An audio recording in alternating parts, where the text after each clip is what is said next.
हमारी थोड़ी ना अनपढ़ता ज़्यादा थी।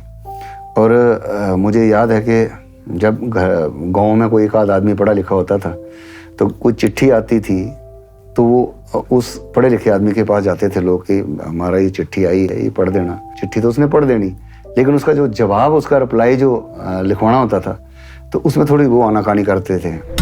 The Himachali podcast. हमारे जितना भी हमारा लोक संगीत है वो मैक्सिमम ना उसमें उदासी है, बिरा है। बिरा शायद उसका ये कारण था क्योंकि पहाड़ की लाइफ बहुत टफ लाइफ थी।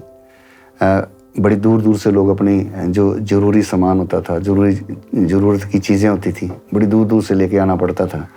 चढ़ाई उतराई बड़ी होती थी, खड़ी खड़ी कुआड़ियाँ चढ़नी पड़ती थी, खड़ी खड़ी कुआड़ियाँ उतरनी पड़ती थी जी। शायद इसका असर हमारे संगीत में भी है। और जहाँ तक मेरा अनुभव है हमारे, क्योंकि मैंने पहले भी इस चीज़ का जिक्र किया, हमारे थोड़ी ना अनपढ़ता ज़्यादा थी।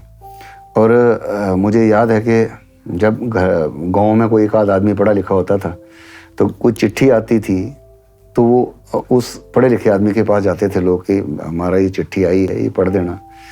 तो वो पहले पढ़ भी देता था, चिट्ठी तो उसने पढ़ देनी, लेकिन उसका जो जवाब, उसका रिप्लाई जो लिखवाना होता था तो उसमें थोड़ी वो आनाकानी करते थे।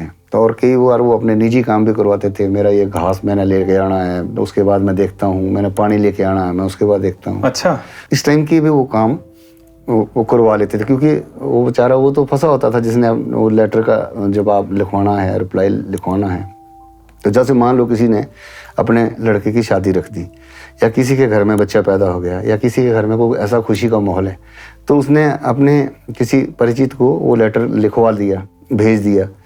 वो एड्रेस लिखा होता था एक कागज़ पे, वो बेचारे उनको वो पढ़ना तो आता नहीं था, वो दे देते उसके पास कि जी ये है, इस पे, इस एड्रेस पे आप वो लेटर डाल देना। घर में जैसे मान लो वो चिट्ठी मिली नहीं मिली वो तो भगवान जाने, लेकिन जैसे वो जो निर्धारित डेट है उस फंक्शन की, घर पे वो फंक्शन चल रहा है, तो जो माँ है उसको अगर मान लो उसका बेटा बाहर है तो उसको उस बेटे की आस है कि वो आएगा। अगर पत्नी है तो पत्नी को अपने पति की आस है कि वो जरूर पहुंचेंगे फंक्शन में, जरूर उसमें, क्योंकि वो लेटर हमने लिखवा दिया था और आज से महीना 2 महीने पहले वो चिट्ठी लिखवाई है, तो उन्होंने अपनी व्यवस्था कर ली होगी, वो पक्का आएंगे। बहन को भाई की आस है।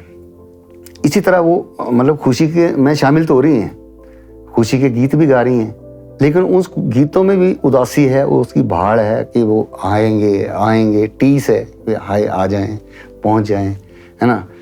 तो मैं ये समझता हूँ कि हमारे मैक्सिमम कुछ जो गीत है ना उसमें इस टाइप का पुट आपको सुनने को मिलेगा, देखने को मिलेगा। तो इस टाइप की हमारी पुरानी लाइफ रही है, हमारे बुज़ुर्गों की लाइफ रही है। हमारे बुज़ुर्गों ने बहुत कष्ट सहे हैं और हमें तो उनका एहसानमंद होना चाहिए कि इतनी मुश्किल लाइफ में भी वो उन हालातों को पार करके हमें यहाँ तक पहुँचाए हैं। तो उनका कोटि कोटि प्रणाम और उनको कोटि कोटि वंदन।